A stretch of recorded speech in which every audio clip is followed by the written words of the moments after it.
So she came in and I felt it immediately. I'm hypersensitive, and it's like, man, why am I so anxious? Oh Lord God, what's going on? And I protect myself even more and light up a whole pack of sage, and the whole place is smoky, and I'm trying to get right here. So she comes in, she lays down, I cover her up with a light sheet for privacy and just respect. So, and I'm being told in my head, protect yourself more, protect yourself more. I'll say, okay, so I'm going through my protection. I'm asking for all my guides, and everybody's here, and I can feel them.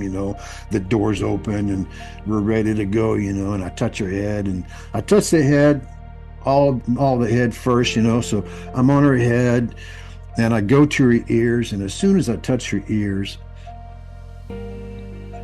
I see this guy, and he's dressed in real raggedy clothes, and he's got a wheelbarrow. And in this wheelbarrow is full of people. They're dead. So he's taking these, and he would wheel them, and he would dump them. He would come back and get another load of bodies, take them, and wheel them and dump them in a pit. And I'm thinking, oh my God, what is going on here? So I let go, thinking, is this my head? Am I really seeing what's going on here? It's just like, holy, I need some protection here, guys. So I go back, I touch her head, boom, right back in the same scene. And it's like, okay, we're here. So I'm thinking to myself, I got to get this guy to cross over because he's attached to her. So, all right, that's pretty easy. I got my people here, and everybody's ready to go. And I get him, and I see him fade, and he goes. And he pops right back in. It's like, oh shit, what am I going to do here? Okay, so I go back in again, and I see him, and I got contact with him, and he goes. He sees his folks, and he goes. Boom, he pops back in. It's like, oh man, now what? So it's like, okay. I go back, and I'm here, and I'm going, oh, what am I going to do? Because it's still there, and he comes back, and when I'm doing something wrong, what am I doing wrong? And I hear they need to go first. Okay, so my focus is on the wheelbarrow. Okay, and I get people to come forward, and all of a sudden, see all these lights taking off from that wheelbarrow in itself. And then I'm getting off to my left here. I'm seeing lights going up too. I'm going, wow, that's incredible, and tears coming down my face, and my heart's going, blah, blah, blah, blah, blah, blah, blah. I'm thinking, am I really seeing this? Am I really seeing this? And you cannot not deny what I'm experiencing. So I'm seeing all these people take off, and they're going up, and I can breathe, and I'm going, oh, that's incredible. And it's incredible. And I look back at her head, and when I close my eyes, I see him, and then he pops up and he's gone. I got done. She goes, okay, thank you so much. You literally saved my life. She goes, Lon, let me tell you where I came from. She goes, we were in Germany. I knew it. Oh We God. went to where we went to where the Holocaust was. We visited the strips. We visited all of that. She walked around in all of those places. And when she came back, she came to New York and went to a Holocaust exhibit in New York. And then came and seen me. Mm-hmm. I was blown away.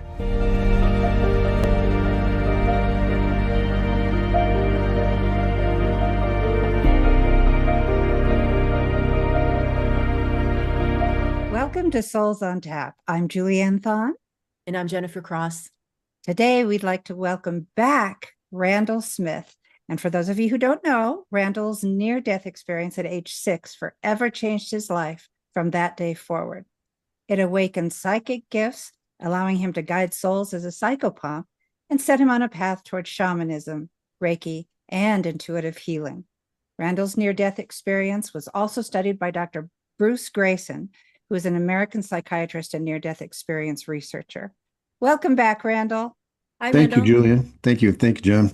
So good to see you. And we're so excited because today I'm hoping that you can continue to regale us with some of the many tales that you have encountered since your near-death experience. As I feel on our last episode with you, we were just getting started. But before we do that, I'd like to ask you, did you feel your experience is still affecting your life and the decisions that you make at this point? Oh man, do they ever affect my life? They affect my life more now than they ever have. I, just being aware of your surroundings, and you can feel people's emotions. Everybody's an emotional wreck now with what's going on anyway, so it's really amped up everywhere. But yeah, my experience at 6 was absolutely a game changer for me altogether. A different game, literally a different game in life for me.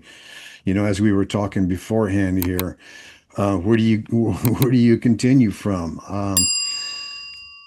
Having my hands in the well, like we said a minute ago, you just really feeling that energy at that time. Just it put my body into a harmonious energy flow with I felt nature. And we are all attached to the God source energy. We are divine.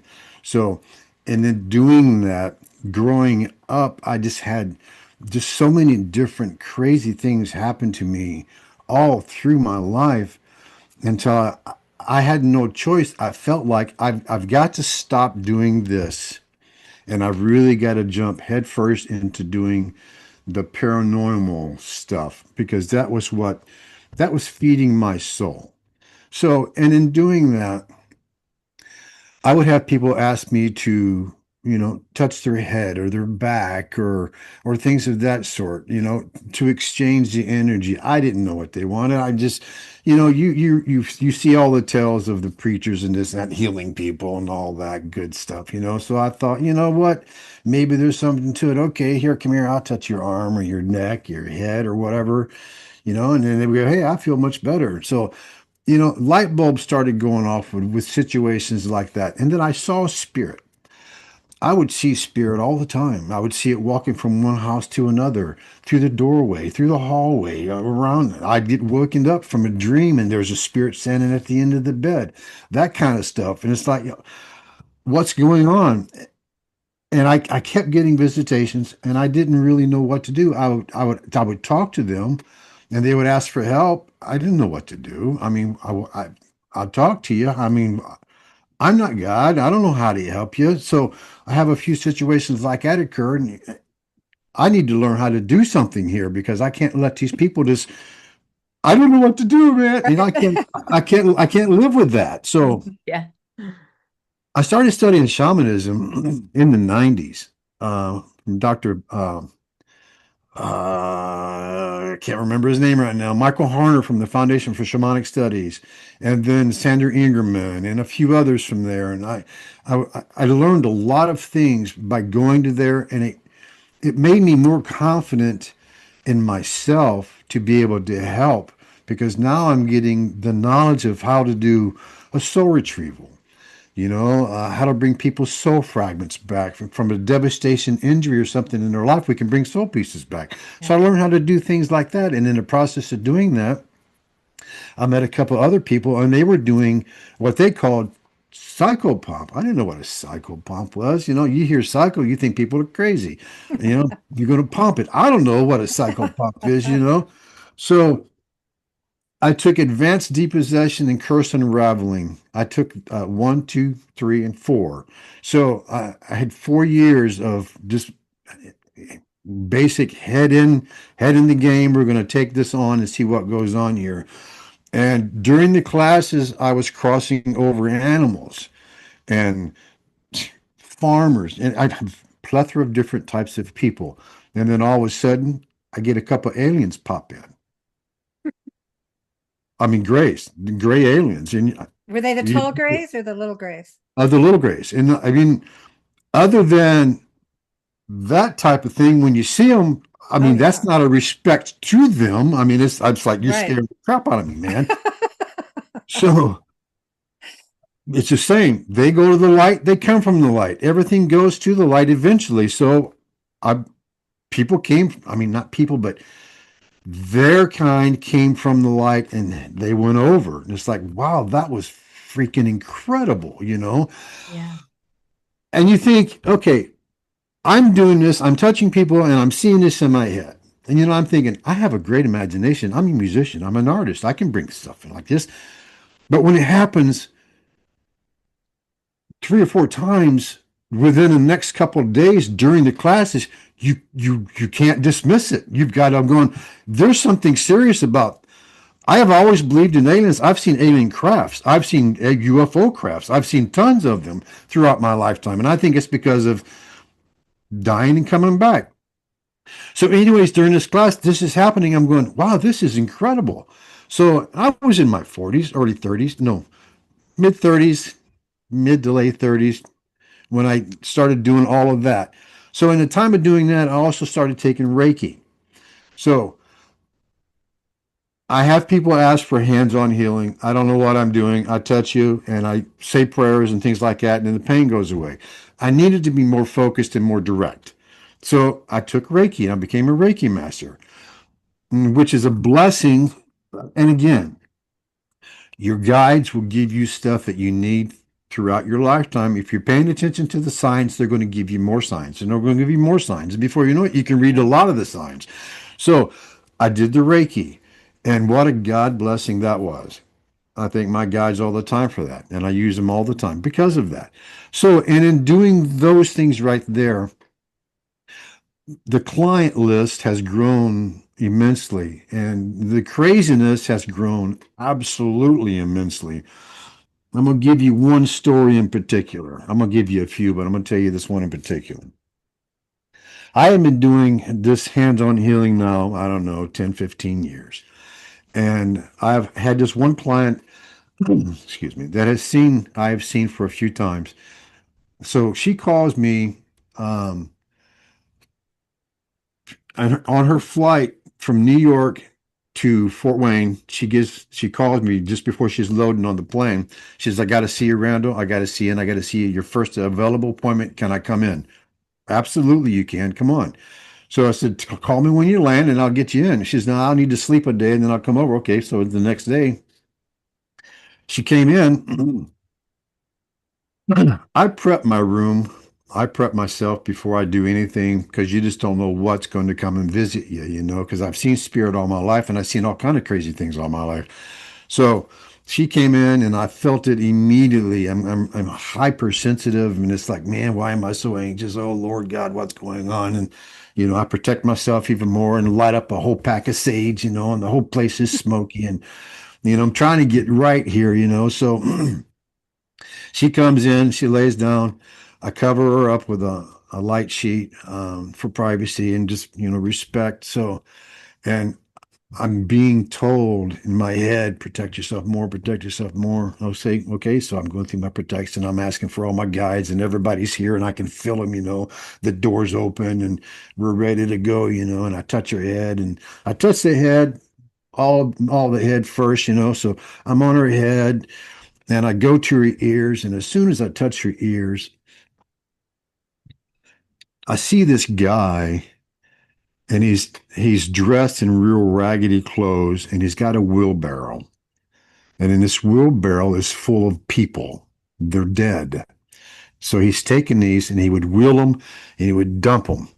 He would come back and get another load of bodies, take them and wheel them and dump them in a pit. And I'm thinking, oh my God, what is going on here? So I let go, thinking, is this my head? Am I really seeing what's going on here? It's just like, holy, I need some protection here, guys. So I go back, I touch her head, boom, right back in the same scene. And it's like, okay, we're here. So I'm thinking to myself, I got to get this guy to cross over because he's attached to her. So, all right, that's pretty easy. I got my people here, and everybody's ready to go. And I get him and I see him fade, and he goes. And he pops right back in. It's like, oh shit. What am I going to do here?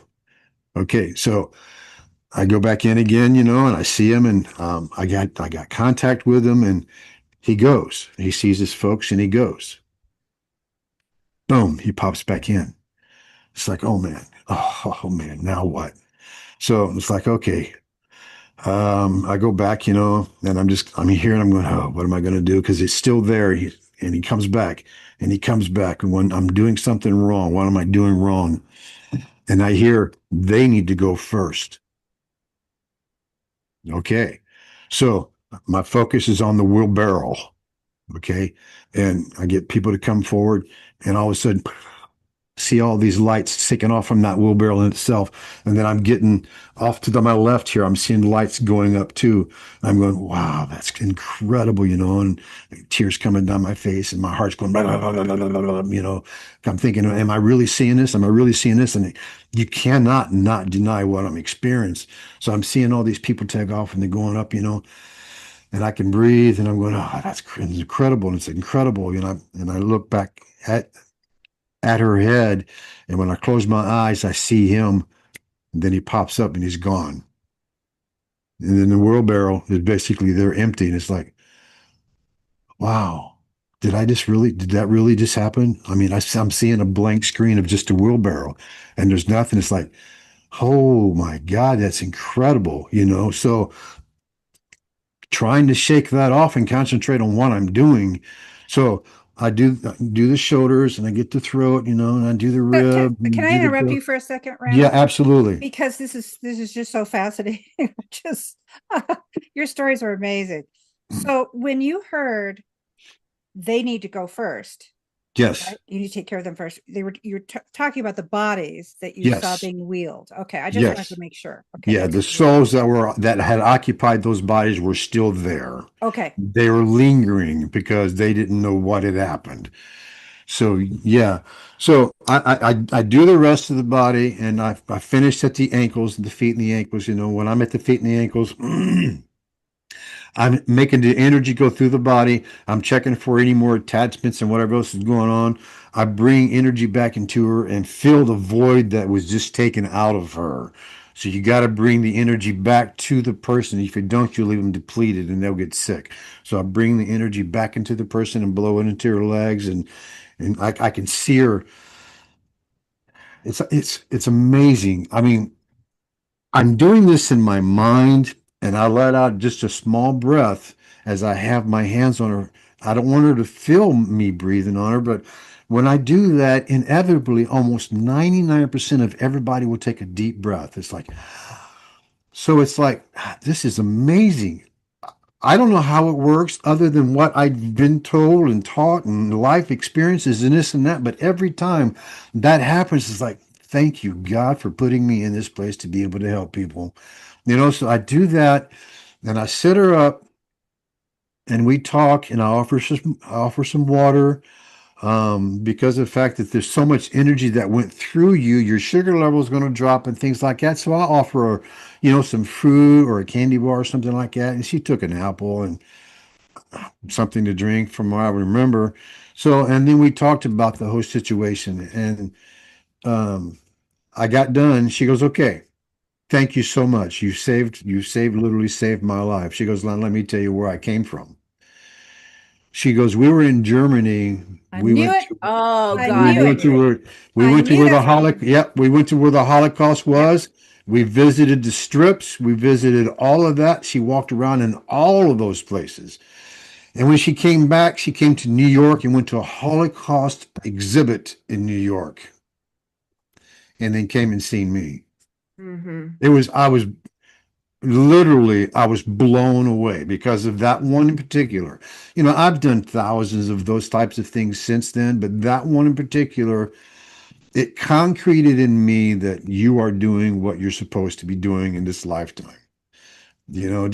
I love helping people cross over. I just love doing that. It's just amazing. It's amazing. I had another. Hang on just a second, if I may. Yeah, go ahead. Did you have any indication that she was actually during the Holocaust, that she lived? Okay. She told me nothing. I don't want people to tell me anything. Let's make the appointment. You come and see me. We'll go from there. But you didn't pick up any of that in your spiritual interaction with her spirits, that this in a past life. This was okay. Yeah. No. And I have a question too, Randall. It's a much more general question, but I've been thinking it because you work with animals, you work with humans, you work with aliens. Basically, if it has a soul, you're working with it. Is that right? Yep. Yep. What does it feel like to be so aligned all the time? So in that coherence where you can just go in, do it, and then come back out. And what's the difference between going in and coming back out? It seems like you're always in this kind of in between place. It appears that way. And I mean, I don't know. I'm asking, what is that? Okay. You go to a restaurant, the place is packed. You got company around you, three other people, there's four at your table, and every other table's packed. And you're eating. You catch a conversation over here. Now all of a sudden you've tuned all these guys out. You're in that conversation four tables over. And we have the ability to tune in like that. That's what it's like for me pretty much most of the time. I'm hearing all of this. I'm hearing all of this. And if it's meant for me to know, I hear Randall or hey, you there, or whatever the case may be.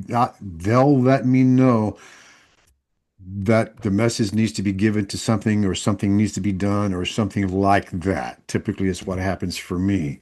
But day to day in my daily life, I learned to try and turn most of it off and tune out.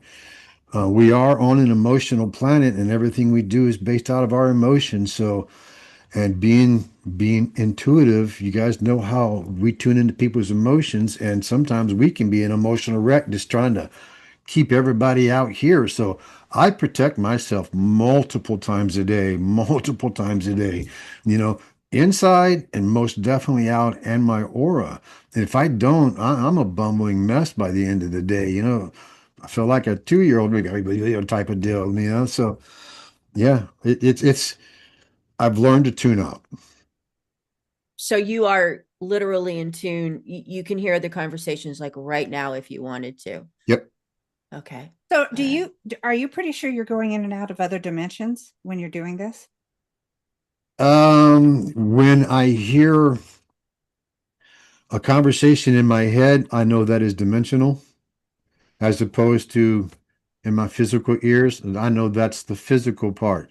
I heard just a couple days ago, hey, mm, okay, what? Pay attention.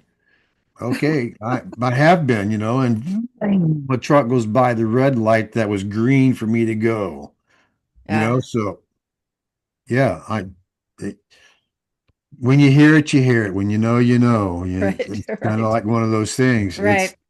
Yeah. You guys, women are more in tune than most guys because you guys pay attention to your whole body. We just pay attention to the score on the TV. So, and that's not me. I do pay attention to the score, but I have life happens first, and then Yeah. that's party stuff. I mean, not party stuff, but that's entertainment stuff there. So, Yeah. Yeah. but yeah, that's what it's like for me. Thank you. That was really a good analogy you made there. Yeah. Thank you. You're welcome. You're welcome. So you started to tell us another story and I interrupted you. Okay, I get calls daily, some three, four, five, six. I don't know. Sometimes the phone rings off the hook. People with just different issues and this and that. And I've dealt because I played music early in life for a living. I played in bars here and there too. So you get your experience of drunks and being participating in that behavior too. So I know that there are spirits literally in bars and things like that cause havoc in people's lives, literally. So I got a friend who called me, and her daughter was having some severe alcohol problems and wanted to know if I could help. I'm not AA, but I'll see if you got something on you. We'll do a healing session with you and see what we can pick up. So she comes in, I prep the room, prep myself, and I have her lay down, cover her up, and I touch her head, and I see a grandmother. Just instantly, a grandmother pops in, an older lady, let's put it that way, an older lady. Um, she shows herself older than the person who's in front of me, but not much older than I hear grandma. And then when I hear that, I see the bottle go up and she's taking a drink. It's like, oh, I see here. Okay. So I get her to cross over after actually it took pretty much most of the session to finally get her to cross over. I was still learning to work with bringing the right type of guides in and the right people in. And if those don't work, you got to bring in a group of people or this and that. So I'm kind of struggling to get the lady to cross over, because she was very smart and she was very quick-witted and quick-tempered too because of the alcohol. Mm. So I finally got her to cross over, and I asked the girl that was there if she had a grandmother who crossed over or who had passed that had a drinking problem. I didn't say alcoholic, but I said they had a little bit of a drinking problem. And she goes, "Yeah, she did. She died 2 years ago." And we were at the funeral. And I asked her, I said, "You didn't feel the same since?" And she goes, "Nope, I didn't feel the same since she died." She attached to her.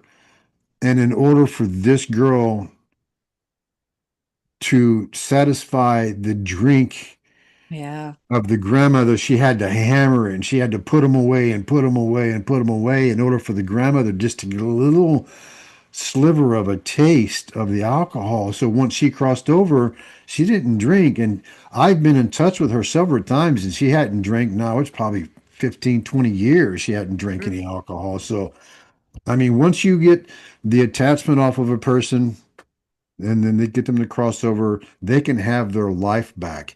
And in doing something like that too, you got to give the person back some power because of the fact you pulled a void out of them now, and there's a void there. So you've taken that mass void out and left a void. So you need to put something back in that. So I'll usually blow energy or blow some sort of power back into them from spirit. I'm just a hollow bone. So the energy comes through me. I'm just, again, I'm nobody special. Anybody can do this. I just blow the energy back into the person, and they'll take a deep breath. And it's ironic how that just works like that all the time. It's crazy. So, and then I told her what happened. She tells me that her grandmother passed a few weeks back, and she goes, "I feel just so light. I feel just airy and light, and she went on her way. And then I've been, like I said, been in contact with her a few times, and she's alcohol free, hadn't drank any since. Wow. So it's just That's awesome. amazing. I mean, literally amazing. You know, That you mentioned how some of these spirits, some of these hanger-ons, well, some of them even go to crack houses. Some Oh of yeah. them go to meth houses. Some of them Oh go yeah. to bars. And I had an experience one time. I don't necessarily see spirits, but boy, I can sure feel them. And I was working for a bank many, many years ago. And one of the things I used to have to do is go to places of business to try to get their business, to have them shift over to our bank and then do the whole credit card thing with them. So I had an appointment at this bar. So I walked in, and the minute I walked in, I looked around and for some reason, I kept looking at the bar. I kept looking at the bar. Well, so I think the whole meeting lasted about an hour and 15 minutes. It was so difficult to concentrate because I could feel there was something going on there. There were spirits there that were just existing, trying to get that feeling. And I've heard, like you just said, Randall, I've heard that in order to appease a spirit, you have to drink sometimes 3 times what you would normally drink, and for them to just get a little tiny bit of it, Yep. and if that. So yeah, it is amazing on how they will go to those parts of the world in order to give them what they think they need, what they So think they want. why do you think it is that a person has to indulge in that many more times, in order to appease the spirit? yeah, like drink to excess, basically, in order for the spirit to just get a little taste of it? I mean, why isn't it like 1-to-1 ratio? It's because they don't eat, they don't taste, they don't go to the bathroom. Spirit Right. doesn't do anything but exist. They're in space. There's nothing physical about them. So Nope, then how can they get a taste of it at all? they don't. That's just it. They think they do because of the behavior of Ah. the spirit that they're attached to. They get that. Well, and then that's also a well-known behavior for them. Yep. When they were on this planet, they I'm sure that was very much a thing, drinking too much. Severe alcoholics drink and drink and drink and drink. They can't just have three or four and catch a buzz. That's right. So that stays with their personality, because I understand that the personalities often, boy, and I could tell in that bar that all those personalities were all there. Yep. Yep. Understanding the personality, period, the phrase personality, because when we die, we are still who we are. If you're an asshole when you're alive, you're an asshole when you're dead. If you're a loving person when you're alive, you're a loving person when you're dead. So the personality, that's who we are. Yeah. That is our ego self. That is our personality. So it never dies, and it will go from one to the other and to the other and to the other for satisfaction of whatever the cravings may be from that spirit. I've taken the suicides off of people before because of the fear of going to hell because of suicides. When a person calls and they're very suicidal, I know that they got somebody on them that did create, did not create, but did definitely commit suicide. So, yeah, it's just amazing. It's amazing, and I'm so thankful every day, guys, that they've put me in this situation and place to be able to help. Just don't let me get hurt in the process of doing this, and we're all good. So So on our last episode, you talked about a house and going to the basement and discovering a group of spirits there. yes. So, and I have a funny feeling that this has happened to you more than once. Do Oh, you run across groups of people? And tell us about it if you can. often, because when there's usually one, there's many, many, many, and the one that usually lets itself be known is kind of the leader of the pack. So it's not uncommon to find 10, 15, 20, 30, 50, 100, sometimes more than that. Okay. Since you asked and you made that comment, I've got to tell you another story. I had done a place, this would be the second time I've did it. And the first time, I'm not going to tell that story, but the second time, I did what I needed to do instead of the first time. So the second time I did what I needed to do. So the place has been around since 1810, 1812, and it was a mansion. It was built to last, and it's still up and going very well and strong today. So it was turned into a makeshift morgue in the late 1800s because of a plague that went through. And there were thousands and thousands of people that went through this building. Some of them were dead, some of them were not. Okay, so they had me go in and clear out what I could, and so I'm going through the building and I'm taking care of these things. I start in the basement and I work my way up to the top floor. So I'm in the basement and I'm getting it now, but I got a creepy feeling when I'm in the basement. And I've seen some crazy stuff and I've experienced a lot of crazy stuff in doing what I do. So I'm in the basement and I'm getting images in my head that I absolutely it is appalling to me. Just so I catch this guy in the corner, and he has had things with dead bodies by the hundreds, just one sick individual. And the complaint was that somebody had been grabbing people when they go through. And this was the guy that had been grabbing people, and he had been deceased since probably 1910, 19 somewhere in that area. And he was doing awful things to bodies. So, and it took everything that I had and my guides to get him to finally pay attention. And then I had to ask for rescue spirits of the light to come forth and help cross him over because it was, We lost wow. we lost Jennifer. Keep Yeah, going. I saw that. And it was just, I was just absolutely flabbergasted that somebody could be so disgusting, but, and I crossed him over. So, and that shook me for the rest. And I had to do the rest of the building. And that one there shook me because of what was shown, and so I'm doing the rest of the building, and I go into the lower part of the basement, and I can feel heat. It's not like a hell heat or nothing like that, but I can feel heat, and it's almost like the point of burning. It's like, what is going on here? Oh man. And I'm walking around, and I'm drawn to one spot. It's not necessarily center building basement, but it's off to one side, just a little bit off kilter. And I stop in this spot, and it's just, I feel like I'm boiling. I'm boiling. It's so hot.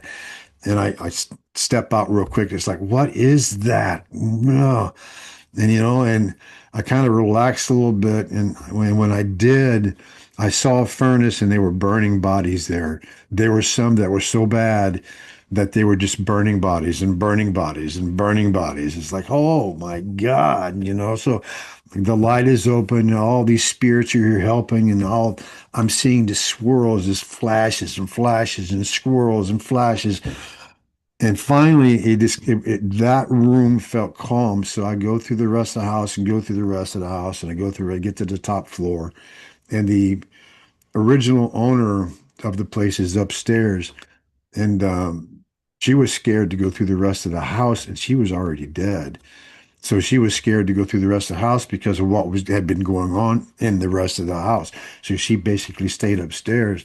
I got her to cross over, and then I can just feel a calmness. It's like it's like getting one of those hugs, Julian, that Hmm. it just, you're hugging somebody, it just feels so good. It's so comforting. That's what it felt like when the last one closed and my guides and everybody else took off. It's like, wow.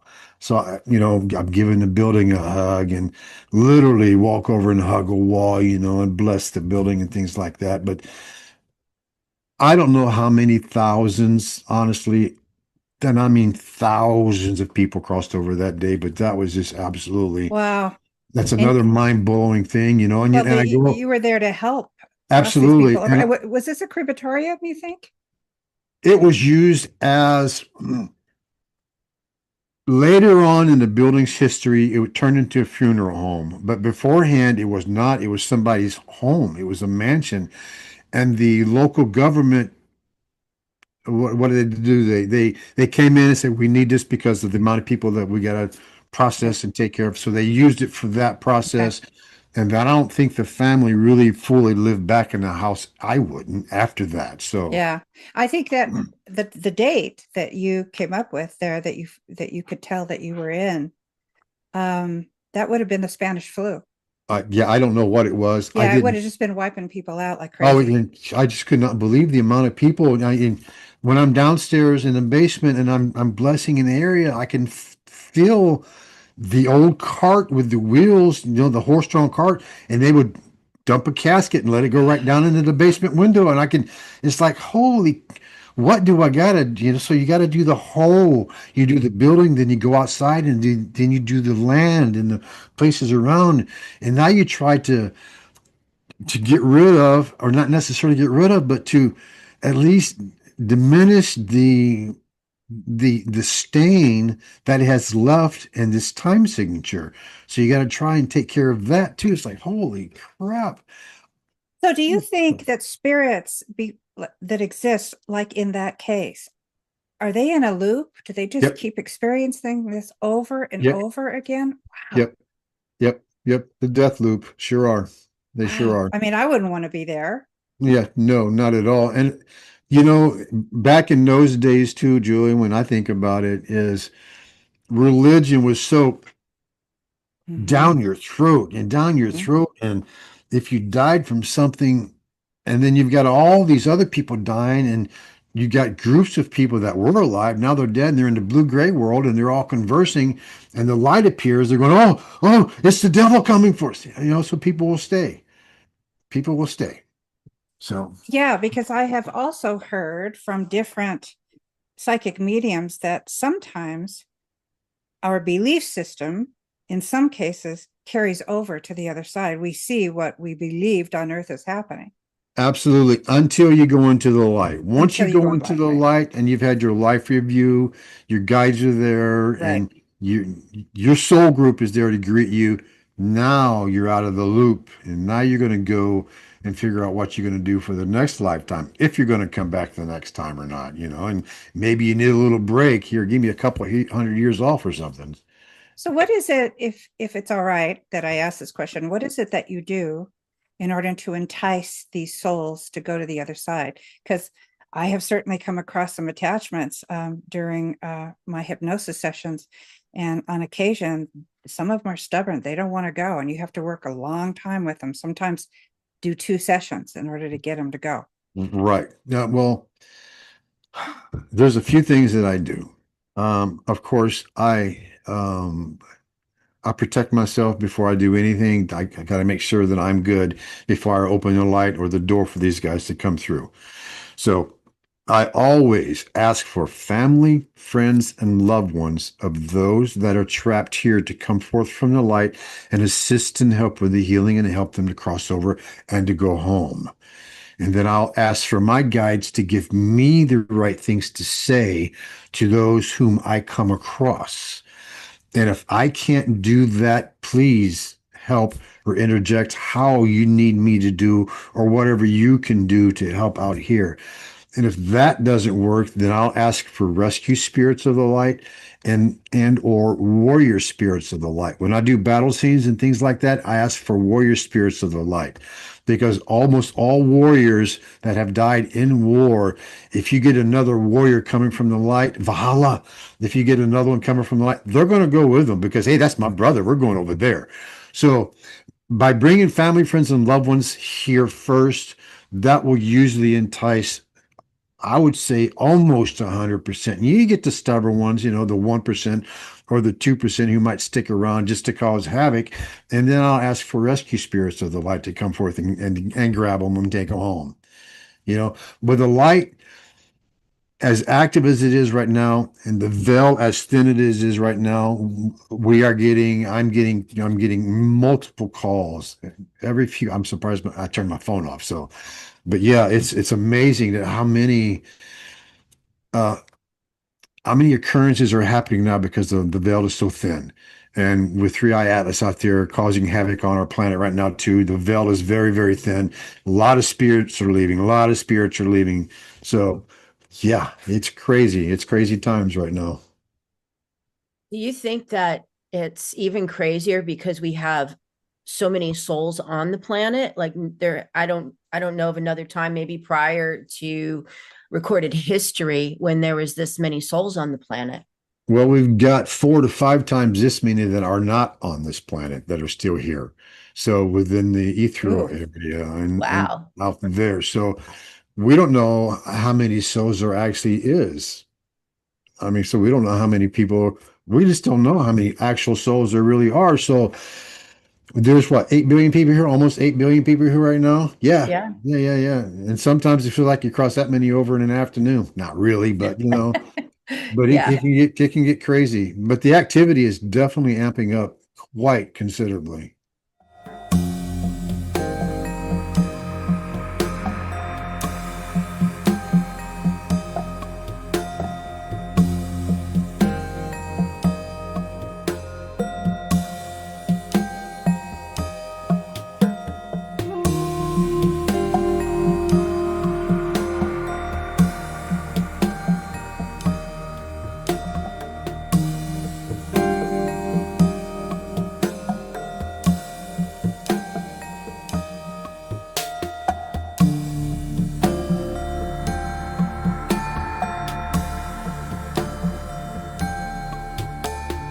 Mm. So when you're doing your work, have you discovered any fragmented spirits or fragmented souls? Okay, good question. I'm glad you asked that. Okay, talking about the German is seen earlier. Okay, that's called layering. What that means is one attachment has attachments on it, and then they're attached to you. So that's called layering. In order to get that spirit to cross over, you have to take the spirits off of that spirit first before that spirit can cross over and go to where it's destined to go at that point. And then, yeah, as far as fragmented things are concerned, yes, yeah. If something has happened to you in life and you haven't felt the same since that happened to you, it's called soul loss. You've experienced fragmented parts of your soul leaving to go into spirit to heal. And there's a procedure we can do to bring that fragmented soul part back into you, but the healed fragmented part would be blown back into you. That's called the soul retrieval. And if you look into Sandra Ingerman's work, you'll see that she does hundreds and hundreds of thousands of those. And so I don't do that many, but I do quite a few. So, but yeah, there is fragmented. It's like breaking a windshield, and you can put it all back together except that one little piece. And that one little piece you can bring back from spirit, the healed part. So did I Mm. understand you correctly when you said that spirits can attach to other spirits? Yes, they sure can. Wow, this is a novel concept. I have not heard of this before. This is Yeah, pretty cool. because if let's say for instance, if a spirit kills somebody and that spirit that they killed doesn't go to the light and it can attach to them out of vengeance, then when that spirit dies, that spirit's still attached to that spirit. It can cause havoc. And I mean complete havoc until either that spirit is crossed over or some kind of karmic debt is taken care of. But that karmic debt will have to be taken care of anyways, but without that spirit being attached to it. So Yeah. if it's not a karmic debt, we're getting pretty heavy here. If it's not a karmic debt and one spirit immediately out of vengeance wants to attack that spirit that he or she may be murdered on earth, like, can that spirit that's being attacked say, absolutely not? You're not going to attach yourself to my spirit at this time. I don't think that spirit's aware of it. Oh, okay. Okay. And for that spirit to take a life, their aura is already pretty much, it's really low, depleted. So about Right. any spirit can step into that particular individual and attach to them. Okay, so that's because That makes sense. there's no vitality there to Right. support the strength of the aura. Right. I get it. Yeah. Yeah.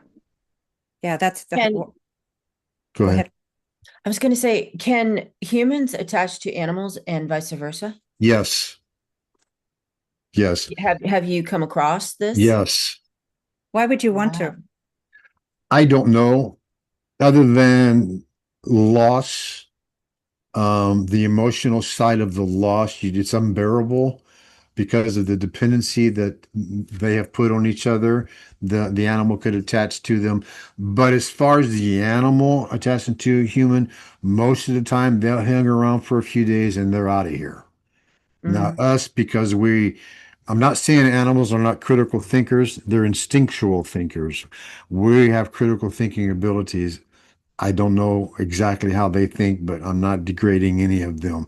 But we can attach to animals and we can attach. I've taken people off of furniture before, for God's sake. So, and dolls and toys and you Wow. get, you get so attached. I mean, you get so attached to things, you just don't want to let it go. I was asked to go to a dear friend of mine's house. He bought a piece of furniture for his wife, had it shipped here from Bulgaria. They get the piece of furniture and they can't be in the same room with the furniture because it makes them feel so ill. So they call me. I go over there. It's like, holy crap, guys. Didn't you check this before you bought it? No, we seen it online. So, okay. So this piece was built, I don't know, in the 1600s. Yeah, 1600s, some of that time, because it's a very seriously old piece. And I'm just in the room and I can see the lady just leaning against it, just sobbing and sobbing and sobbing against this piece of furniture. And it's like, Why? Because my husband bought it for me and he died out to sea. Oh, crap. Okay. So when he died, he didn't go to her. He went straight to the light and she's still wanting him. So she's still attached to the piece, and instantly I asked him to come from the light. He came from the light and she was gone, man. That piece didn't exist anymore. She was gone that fast. So again, we're on an emotional planet, and our emotions, they dictate almost everything that we do, including our decisions. And her decision to stay with that chest, because the morning of it, just she could not bear him not being there. So yeah, and dolls, the same thing. I mean, you get so attached to a doll or toys, it's crazy. Annabelle. Yeah, literally, Annabelle. Right. A car. Holy, did I tell you about the car? Did I No, tell you? but when you talked about some people being so incredibly attached, the first thing I thought of is some guy in his Lamborghini doesn't want to let it go. I have to tell you this one. If I did, I'm sorry, but I'm going to tell you it again if I didn't. A lot of people know what I do. Okay, so and I do upholstery too. I specialize in custom and classic cars. I do a lot of those. I've done a lot of cars. So I get some friends call me. They know that I'm very spiritual, and they say, "Hey, we got this car.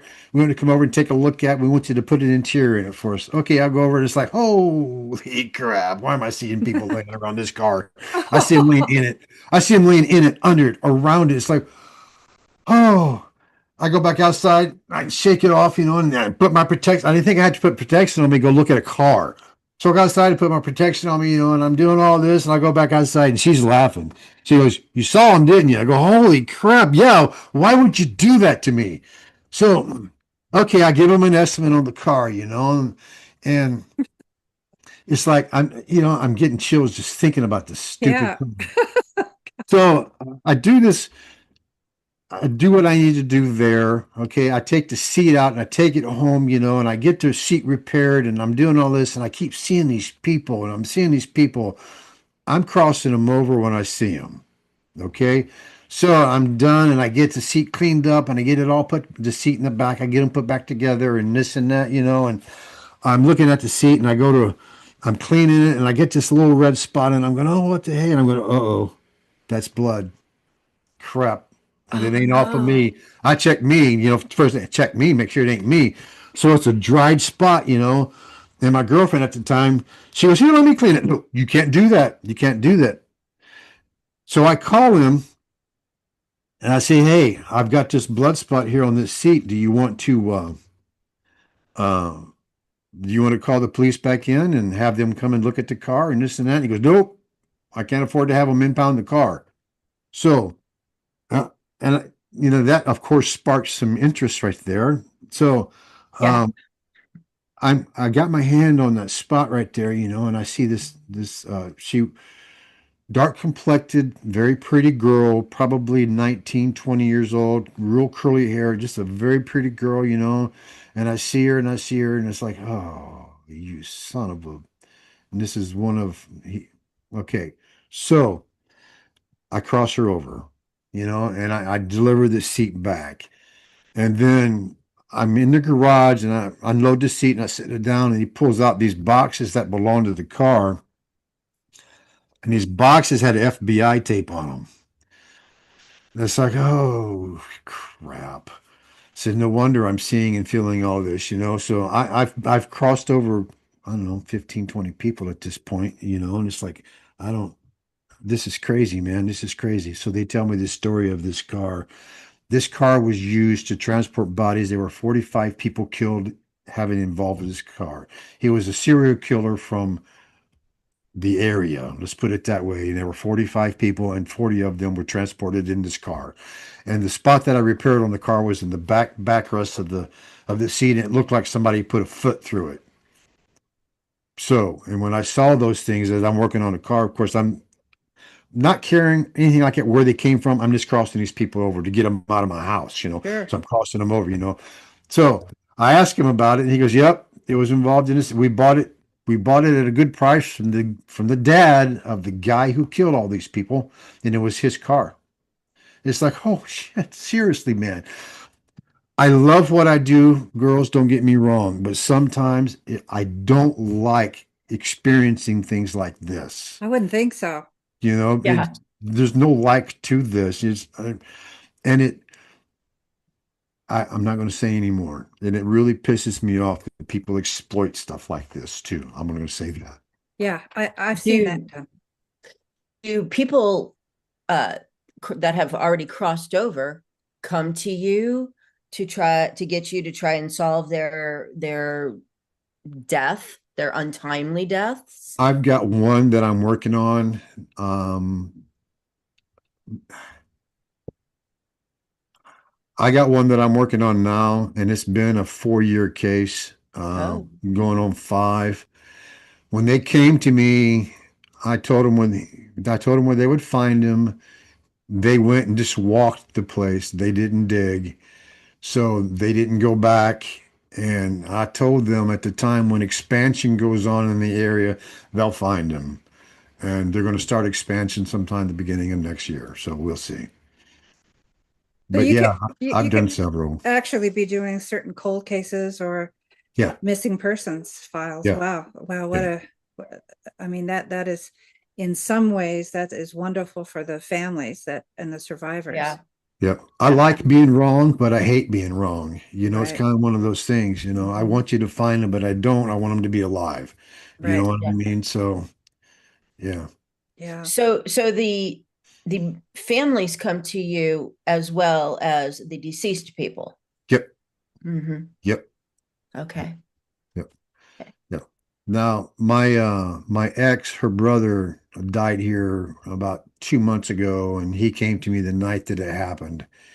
And I was finally able to talk to his dad last week about it and got some closure.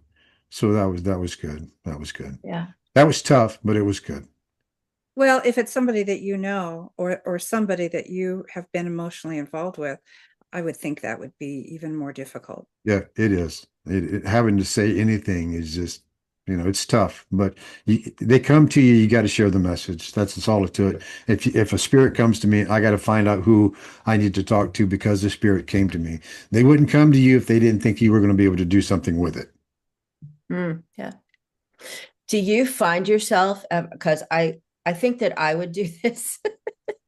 Do you ever find yourself going to like let's just say the Mark Twain house and walking in there and being like, "Hey Mark," and just feel like, "Dude, what happened here?" Or just talk to me, brother. Something like that. Yeah, I have. I've done things like that. Just see if you can communicate and tune in. Yeah, In situations like that, especially if it's a celebrity type of person or deal, you don't know if it's your head making it up or if you're actually communicating or not. And for me, I need validation in order to know if what I'm actually hearing is correct. sure. I just don't run off of assumptions about this and that. But Hmm. yeah, and we've all got wishful thinking. And yeah, there's people I talk to and celebrities and things like that. But once you're in spirit, there is no celebrity. We're Right. Yeah, we're yeah, energy. We're energy, and that's that. yeah, yeah, So Randall, You accomplished your goal here, and you did good. So yeah. yes, Julian. so what would you recommend or suggest for those of us who might have a fear of attachments and we want to be able to repel them in our daily lives? How would you say is the best way for us to protect ourselves? For starters, the best thing to do is believe that there are actually spirits out there. They're not ghosts, they're spirits. Because if you don't believe in ghosts or spirits, you can't believe in yourself because that's what we are and who we are. So we're a living embodiment of spirit, a divine spirit. So what I typically like to do, and of course, is do my protection and things of that sort, and just trust yourself. You got to trust what you hear and feel. Pay attention. Be aware, because not everything you get is going to come from in here. It could come from the ears, could come from a smell. Some of the first things we get is smell. It could be from just a sign popping up or anything like that. Just pay attention and be aware, because we live in a paranormal world, and we're trying to be normal in a paranormal world. Right. And That's the thing. Yeah. that's the thing. That's the thing. And we are awesomely powerful spiritual beings with dignity, purpose, and direction, as Daniel Brinkley would say. So, with that in mind, know what you want to do. Take life serious, but have fun. You got to joke, you got to laugh. And I do. I mean, spirit makes me laugh all the time. I cannot tell you how many times I laugh at myself. And if you catch me talking to myself, it's because I'm having a staff meeting. So, so yeah, it's all in fun. That's beautiful. So can you tell us, I'm so enthused about your healing center. Can you tell us a little bit about what your vision is there and when you think it'll be completed? Okay, it was supposed to be completed this year, but of course, finances and a snag here and there and Right. all that. Okay, the healing center. Okay, I'm going to quote Dr. Sandra Rose Michael, and she says, the energy that creates the body heals the body. So, with that in mind, the things that are going to be brought into my center are going to have to do with frequency, vibrations, and colors, sound, and all of that. There won't be any, I'm not going to prescribe you any, and I can't because I'm not a doctor, but I want to get people away from medicines, because the actual real medicine is your body, and we are electrical beings. We are electrical beings, and we're being suppressed this knowledge and this wisdom. What's the first thing the hospital does to a person when they take you in there? When you're admitted to the hospital, what's the first thing they do in the room Well, besides evaluating you?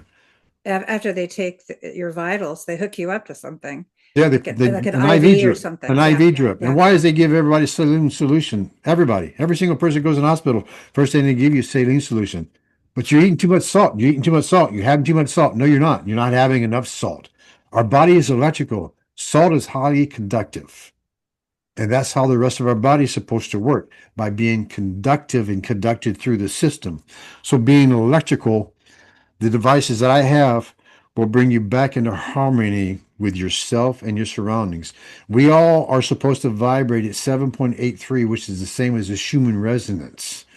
And by vibrating at 7.83, now you bring your body back into harmony, but nobody knows to do that. So how do you bring your body back into vibration? Everybody will say, you need to meditate. Well, yeah, of course, you need to meditate, but there's other things that are available that will put you into a state There's one. of vibration right there. That right there. Yeah. See that little dude? That is called Yeah. the atom. This is a frequency device. This has 175 different frequencies within a structure. Plus, on top of that, each frequency has like 15 to 20 other frequencies within it. I'm working on one. Wow. I'm working on one right now that does joint. You can't read that. It does joint and arthritis, because my thumbs, because of doing upholstery and stuff for so long. So this is one of the things that we will offer for sale is these. And the other thing is called the EE system, which was developed by Dr. Sandra Rose Michael. And that itself, you can't necessarily say cure, but once the body is brought back into harmony, then that's when the magic happens. Because when our organs are out of balance and out of harmony and out of balance, they're vibrating at a different frequency. So these guys are over here doing this, and everybody's in concert. So this is the bad bass player over here, and these guys are the good band. So we got to get rid of him, or get him some training, or get him back into balance here. So by doing the frequencies, you bring your body back into balance and back into harmony. And once harmony is established within the body, now your immune system can do what it's supposed to do. It can vibrate back up and bring everything back into balance and harmony. Then your hair starts turning brown and black again, and yeah, it's crazy what it does. My arthritis is almost gone, and I've had it since probably my 30s. So in my left hand, it got to the point where I couldn't move it. This is my left hand. Wow. It's my right hand. So, and it gets to the point where I can't pick up anything or hold anything. So now, thank God they're releasing this technology. So I've got the EE system, the Atom here. I've got frequency, terahertz frequency devices, and other things like that. I make these things called, these are funny. I make these things here. I'm getting it out of my pocket. This is called a tensor ring, Tensor. This tensor ring, this dude right here. Okay. Is it copper? Yep, it's copper. It's one piece of copper folded back upon itself, twisted to a 45-degree angle. The 45 equals 9.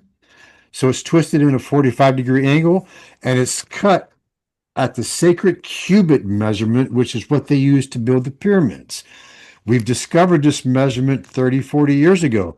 Yeah. So this cut at that measurement, and then it's brazed together to where the twists meet. Now, this thing right here is magic. And I'm not kidding. And I cannot tell you how many people I've messed up just by doing a simple demonstration. What I do, it's funny. This is funny.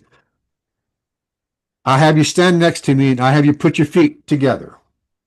So you're standing next to me side by side. I have you put your feet together and I'll tell you not to let me pull you over.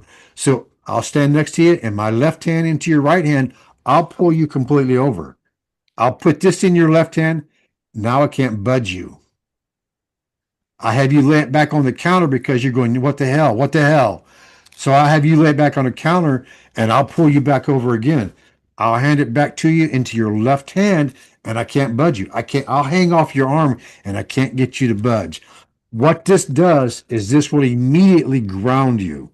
And I mean immediately. It brings your balance back into harmony and will ground you immediately. $10. It's nothing. It's $10. And it will change your life. And it will change your belief on the copper because copper, we are lacking copper. Copper is very important. I wear a little copper thing on my thumb because of this hand right here. I hurt that one real bad, and then I got arthritis in it. So the copper helps by alleviating the arthritis pain and pain. So those are some of the things that I do. And of course, do the hands-on healing and Reiki and things like that. And I've got applications in for bigger devices that I can't share anything about right now, but I will when if it happens and when it happens. So I hope one of them that's is a part of med. Hope one of them is a med bed. it. Yay! So these frequency devices, like the Spooky 2, for example, I use it. you can use them remotely also. Absolutely. So you can use most of your devices remotely. Yes. Yes. That's Absolutely. beautiful. That's Absolutely. great. The Spooky too. That device is amazing. It's so amazing. It I is. love I it. mean, you send me a fingernail and I'll send you healing. Exactly. I You have know? Right. Mhm. this bracelet right here. Yes. That is infused. That stone is infused. There's a it looks like it's a holographic little sticker underneath it that is infused with the frequencies, my frequencies that I need for my body. And I wear this thing almost 24/7. Yeah. If you were to use the frequency 7.83 for the Schumann, you'll bring your body back into balance. So it brings it back to its original blueprint. Yes, brings it back to its original blueprint. Then your immune system can do what it needs to do as far as the healing aspect of your body is concerned. And when when the center opens up, there's going to be I will need to talk to about everybody that walks in the door because I want to do a one-on-one consultation with you to see where you're at emotionally and see where you're at spiritually. Because there's certain things that will bring back things to you that you haven't had for a very long time.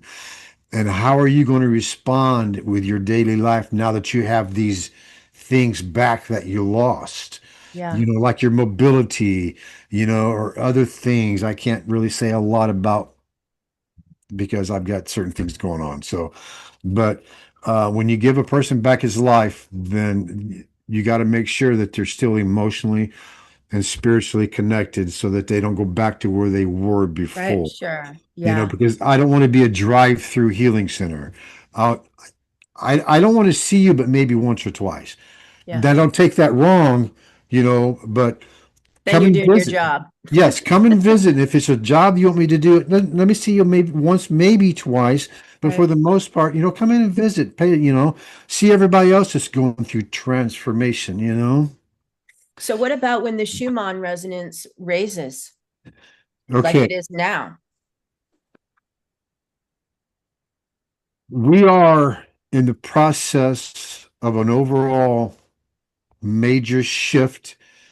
And everybody's been saying it. I've been saying it for 30 or 40 years or longer. But we're in a major shift right now and have been since 2012, 2011. Okay. When the vibration of the planet raises and stays consistently raised, it's like a band playing music.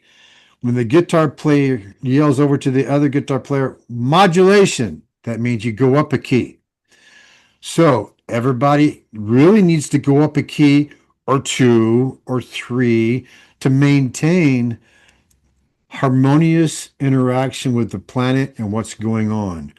And in order to do that, you need to meditate a little bit and just kind of let things be. Recognize the feelings that you're getting, and let go of your fears of, am I having a heart attack? Am I having a stroke? And what, get all of those out of the way and just kind of be in the moment and raise with the vibrations because it's going to raise and it's going to get to the point where it's not going to come back down again because we are changing. In the 60s, there was a song called The Age of Aquarius. You remember that? Heck Absolutely. yeah. Okay. Air. That was the Fifth dimension. Yes, exactly. And that's where I was going with this. So, yeah. And it's ironic that that's where we're at right now. We're going into the fifth and sixth dimension. all So the time. we're Yeah. teetering on that. So this was foretold many, many, many years ago. And if you'd been paying attention many, many years ago, you'd have tried to prep yourself instead of going, oh, that's hogwash. Well, maybe it wasn't hogwash. Maybe we should have been prepping ourselves. So put your hands in the well and grab some confetti and see what happens to you. So prep myself to try and be aware of what's going on now. So trying to get the vibrations up and keeping them up and maintain them is the trick. Maintaining is the trick. But Mm. if you're in a harmonic flow with everything around you, it should be rather simple. Just recognize the signs and the symptoms of ascension. Let it go. Just be in the moment. Just be in the moment. And that's all you can do. There's no sense of worrying or fretting about it. You're not going to be able to do anything about it. Just control yourself and try and maintain and raise your vibrations comfortably. Don't do anything rash or nothing like that, but just kind of try to maintain your vibrations rationally and go with it. Be in the flow. It's easier to paddle downstream than it is upstream. Yeah. Yeah, that analogy I've heard since I was a little girl, and it was one of my favorite analogies through religious science is where I learned that. Really? Yeah, when I was pretty young. Um, so we've heard a lot of wisdom from you. Not only have we heard some great anecdotes about the things you've experienced and how you've healed, but we've heard a lot. I certainly have recognized a lot of wisdom within you and within your spirit, Randall. And I was wondering if you didn't usually ask this question, and I think we asked you this the last time, but our conversation has taken a bit of a turn this time. What would you say in order to help raise the vibration and the collective consciousness of our earth right now? What sort of advice would you give to those of us who are trying to tune in? Okay. Trying to tune in. Okay. Recognizing things first. Okay. In the near death experience, everybody will have a life review. You will become everybody you've ever met, had any type of conversation with. You will become them and the influence that you did to them. And what was your influence on them and how your influence influenced them to make their decisions to people around them because of your interaction with them. So my advice would be What are you going to do now that you know that you will become everybody you've ever encountered? What will you do? What will you do different? Because it'd be like you giving yourself a hug or punching yourself in the face or cussing yourself out for something that you didn't really do, but now you're going to take it out on everybody else because somebody cussed me out for doing something. So you are going to become everybody you've ever met in your life. Mark my words, you will become everybody you've ever met in your life. So with that knowing, how are you going to change now? What are you going to do different? How are Doesn't you, matter. pardon me? Doesn't Does- matter. Yes, it Because if does you matter. murdered somebody, but then you're truly so sorry for it and you try to be the perfect person that you can the rest of your life, that matters. That matters. Okay. But you will also experience the murder and the person that you killed, and then you Yeah. will also experience how it affected their family and Hmm. then their families. You will experience all of that. The ripple. The ripple. It is definitely a ripple. You won't get away with anything. Mm. Darn it. So, so to summate, that's pretty funny, Jennifer. So to summarize, I think what you're saying is live your life with love and kindness. Absolutely. Treat other people with love and kindness. Am I Yep. right? Yes. Yes. And the strongest strength there is love. Love Mm. wins all the time. Yeah. Yeah. And love occurs in a, an infinite amount of ways. We know that. Yeah. Yes. You can be walking and look down and see an ant and think, wow, look how hard that little guy is working, Exactly. and feel the respect and the love for that insect. Exactly. One of my favorite quotes is what the caterpillar calls the end of the world, the master calls a butterfly. Mm. Rumi. That's my Rumi. Roomy. Yeah. Love Rumi. Yep. Well, gosh, we have to have you back again. I know this might have to be like a monthly thing for crying out I loud. really think so, because not only because you're so interesting, but it is a pleasure, but an energetic uplift to have these conversations with you, Randall. Thank you. You're really precipitating that, and Thank you. and you will for our listeners as well. And Yes. that's again goes back to the reason Jennifer and I even designed Souls on Tap. It was to help raise the collective consciousness, help Yeah. individuals understand that they can heal themselves, Absolutely. and Absolutely. that And we're powerful. Yes. right, and how powerful love is. Yeah. And I'm a hollow bone. The energy goes through me. Yes. So And I do as a we I all do a do. hollow bone meditation, and it's just like it changed a lot of things for me once I learned that meditation. It's awesome, isn't it? It Yes. is. Yeah. I love that. Yeah, yeah, I come back anytime, ladies, anytime. You guys are very Well, enjoyable. I'm gonna hold you I to it. yeah, Okay, that's fine. be careful what you ask for. Watch the ripple. That's fine. I'm Welcome. good. So thank you, Randall, again, You're welcome, so Julian. much. And thanks to all of you out there for tuning into Souls on Tap. If you enjoyed today's episode, how could you not? Right. Please like, subscribe, share, and hit that notification bell so you will never miss a drop of wisdom. We would love for you to share any thoughts you have and add any type of healing modalities you'd like us to showcase, because remember, we are here for you. So until next time, stay curious and stay connected, and we'll see you on Souls on Tap.